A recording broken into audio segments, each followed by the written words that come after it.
Hello student, मी शुभांगी जंगले engineering M3 mechanical ब्रँचसाठी आज IMP topic सांगत आहे. ठीक आहे. A very easy passing for the mechanical department.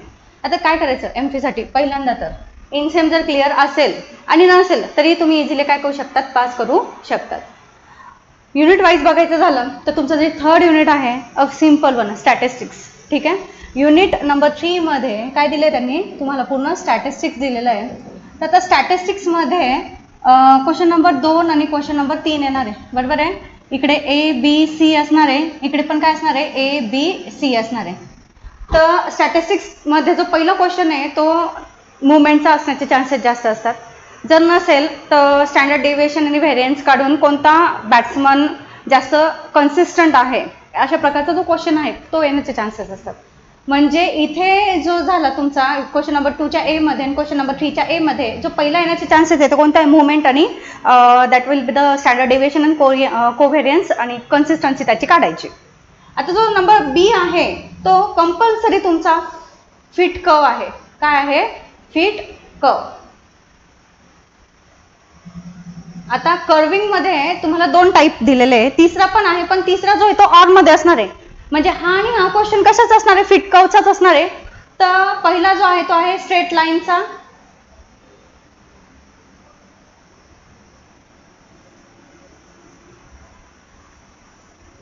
Straight line म्हणजे त्याचं इक्वेशन असणार आहे y = ax + b.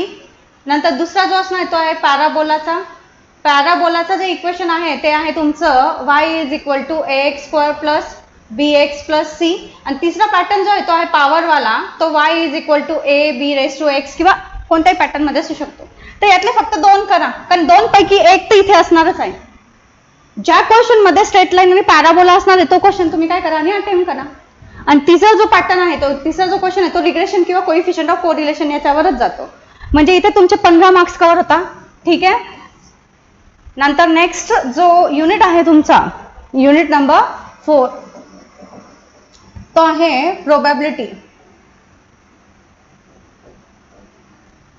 And probability distribution. ठीक आहे. तर सेम पॅटर्न याच्यामध्ये A-B-C असतो आणि इथे पण काय असतो A-B-C. क्वेश्चन नंबर असणार आहे तुमचा 4 आणि 5 आणि एकमेकांना काय असणार आहे, ऑर असणार आहे. तर याच्यातला क्वेश्चन नंबर A तुम्ही करायचाच नाहीये. क्वेश्चन नंबर A काय करायचाच नाही, because it is a basic probability. Basic probability मध्ये क्वेश्चनचे व्हरायटीज खूप आहेत. तर क्वेश्चन नंबर A जो आहे तो स्किप करा, काही प्रॉब्लेम नाही याच्यामध्ये. आता B आणि C याच्यामध्ये काय असणार आहे, तुमची डिस्ट्रीब्युशन्स असणार आहे. तुमच्याकडे टोटल डिस्ट्रीब्युशन आहे 4. फर्स्ट जे डिस्ट्रीब्युशन आहे तो आहे बायनॉमियल डिस्ट्रीब्युशन. नेक्स्ट जो आहे तो आहे पॉइझन डिस्ट्रीब्युशन. तिसरा जो आहे तो आहे नॉर्मल आणि चौथा जो आहे तो आहे तुमचा ची स्क्वेअर. हे 4ही डिस्ट्रीब्युशन केले का कोणतेही 2 क्वेश्चन इथे अटेम्प्ट होतेच. बरोबर आहे. आता याच्यातही तुम्हाला खूप कन्फ्युजन वाटत असेल तर कोणतेही 3च करा, कारण पहिले 3 इझीच आहे. बायनॉमियल, पॉइझन आणि नॉर्मल इझी आहे. आता याच्यामध्ये कसं होणार आहे, कॉम्बिनेशन कसं येणार आहे, बायनॉमियल, नॉर्मल, पॉइझन, ची स्क्वेअर, बायनॉमियल, ची स्क्वेअर असं कॉम्बिनेशन येणार. म्हणजे कोणत्याही कंडिशन मध्ये 3 जर गेले तर कोणतेही 2 तर सॉल्व्ह होतातच तुमचे, कारण एक ऑरला टाकतोय आपण फक्त. त्याच्यातही तुम्हाला खूप शॉर्टकट करायचे असेल तर हे 3 करा आणि काय करा, तुम्ही इथे 2 अटेम्प्ट करा. मी 2च सांगते, इथे जास्त सांगत नाहीये. आता याच्यातही कन्फ्युजन क्लिअर करण्यासाठी मी तुम्हाला एक ट्रिक सांगते की जर प्रोबॅबिलिटी गिवन असेल, प्रोबॅबिलिटी जर गिवन असेल म्हणजे P दिलेला असेल, बरोबर आहे, आणि P जर 0 पॉईंट नंतर जर नंबर येत असेल तर तिथे तुम्ही नेहमी बायनॉमियलचा फॉर्म्युला वापरा. आणि प्रोबॅबिलिटी मध्ये 0.0 आणि मग नंबर येत असेल तर तुम्ही पॉइझन डिस्ट्रीब्युशन वापरा. काय वापरा? Poison distribution. आणि सेकंडली पॉइझन डिस्ट्रीब्युशन मध्ये डायरेक्टली मीन जर दिलेला असेल तर तुम्हाला क्वेश्चन इझिली ओळखता येतो. नॉर्मल मध्ये तर एरिया आणि झेड ची व्हॅल्यू गिवन असते, त्यामुळे तो पण एक पॅटर्न क्लिअरली ओळखता येतो आणि कधी कधी क्वेश्चन मध्ये दिलेलं असतं बाय युजिंग नॉर्मल डिस्ट्रीब्युशन. इथे तुमचं डिस्ट्रीब्युशनचे जो प्रॉब्लेम आहे तो सॉल्व्ह होतो. की फक्त काय करायचं, तुम्हाला ट्रिक लक्षात ठेवायचं की क्वेश्चन कसा ओळखायचा आहे. नंतरचा जो आहे तुमचा 5th युनिट नंबर 5 तो आहे व्हेक्टर डिफरन्शिएशन अँड इंटिग्रेशन. ठीक आहे. Vector differentiation and vector integral असं आहे. तर याच्यामध्ये तुमचा क्वेश्चन नंबर जाईल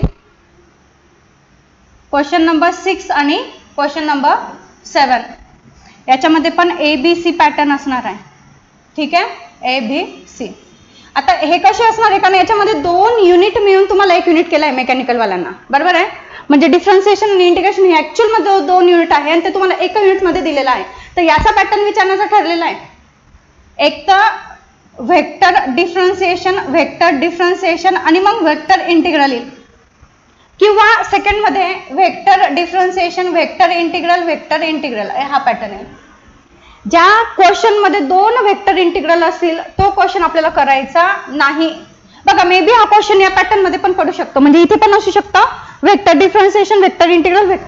एवढं लक्षात ठेवा की ज्या क्वेश्चन मध्ये क्वेश्चन नंबर 6 आणि 7 मध्ये व्हेक्टर इंटिग्रलचे 2 क्वेश्चन जर आलेले असतील तर तो क्वेश्चन आपल्याला अटेम्प्ट करायचा नाहीये. 2 व्हेक्टर डिफरन्सिएशन आणि 1 व्हेक्टर इंटिग्रल वाला क्वेश्चन आपल्याला काय करायचा आहे, अटेम्प्ट करायचा आहे. आता 2 व्हेक्टर डिफरन्सिएशन मध्ये पण तुमचा पॅटर्न ठरलेला आहे काय येणार आहे.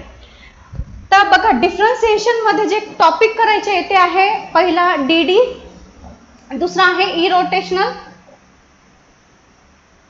आणि तिसरा जो आहे तो आहे तुमचा अँगल, बरोबर आहे. तर मोस्ट ऑफ 99% मी सांगते की हे 2 टॉपिकच येतील तुम्हाला. अँगल खूप कमी वेळा विचारला गेलेला आहे. सो मोस्ट ऑफ जो येण्याचा चान्सेस आहे ते आहे DD आणि इरोटेशनल. इथे तुमचे हे 10 मार्क कव्हर होतात. आता व्हेक्टर इंटिग्रल साठी तुम्हाला थोडंसं काय करावं लागणार, मेहनत घ्यावी लागणार आहे. म्हणजे तिथे line integral, stroke theorem, green lemma theorem करावं लागणार आहे. जर सपोज बाबा आपल्याला येतच नाहीये तर 2 टॉपिक करून जा, ग्रीन लेमा थेरम आणि स्ट्रोक थेरम आणि लाईन इंटिग्रल. 3 टॉपिक करून जा, तर बऱ्यापैकी इझी आहे आणि सिमिलर मेथडने ते सॉल्व्ह करू शकतात. लाईन इंटिग्रलची मेथड सेम थोडी वेगळी आहे, त्याची एक स्वतःची मेथड आहे. आणि ग्रीन लेमा थेरम आणि स्ट्रोक थेरम एका मेथडने सॉल्व्ह केलं तरी चालेल, त्याचे मार्क भेटून जातात कारण आन्सर बरोबर येतं. सो हे 3 टॉपिक पैकी जर इथे एखादा टॉपिक आला तर तुमचे इथे 15 मार्क कव्हर होतात. जर नाही आला तर 10 मार्क कव्हर होतात. ओके. आणि लास्टचा जो युनिट आहे तो आहे ऍप्लिकेशन ऑफ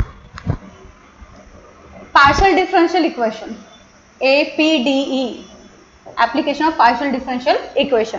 आता याच्यामध्ये पण जो क्वेश्चन पॅटर्न आहे तो ठरलेला आहे, त्याचा सॉल्व्हिंग पॅटर्न पण ठरलेला आहे. मग जोपर्यंत फुरियर ट्रान्सफॉर्म तुम्हाला खाली सॉल्व्ह करायला येत नाही तोपर्यंत तुम्ही वरचं सॉल्व्ह करा, कारण त्याचा जो 4 कंडिशन आहे त्या सेम आहेत. तिथपर्यंत जरी सॉल्व्ह केलं तर तुम्हाला 5 मार्क भेटून जातात. राहिलेले 3 मार्क आपण काय करूया, स्किप करून टाकूया. म्हणजे 16 मार्कचा क्वेश्चन आहे तर आपण तिथे 10 मार्क कन्सिडर करा फक्त. ओके. सो जर आपण बघितलं पूर्ण कॅल्क्युलेशन तर युनिट नंबर 3 चे 15, युनिट नंबर 4 चे 10, 5 चे पण मी 10च कन्सिडर करते आणि इथले मी असं करते अजून मी शॉर्ट मध्ये करते 8च कन्सिडर, हाफ मार्क कन्सिडर करते, फक्त 8च मार्क्स कन्सिडर. MCQ अजून आपण गेलेलो नाही MCQ कडे. बघा, एवढं जरी तुम्ही केलं तर जवळपास हे झाले तुमचे 35 आणि 8 43 मार्क्सचा क्वेश्चन पेपर अटेम्प्ट होतोय. आणि MCQ हे नाही म्हटलं तरी 5 ते 6 मार्क्सचे करेक्ट येतात तुमचे. म्हणजे हे आपण किती धरूयात वरचे, एक 5 मार्क धरूयात फक्त. म्हणजे अशा प्रकारे तुमचा 48चा क्वेश्चन पेपर अटेम्प्ट होतोय आणि 48 पैकी 28 आणणं खूप इझी आहे. सो अशा मेथडने तुम्ही अभ्यास करा, इझिली तुम्ही काय होऊन जाणार, पास होऊन जाणार. ठीक आहे. थँक्यू.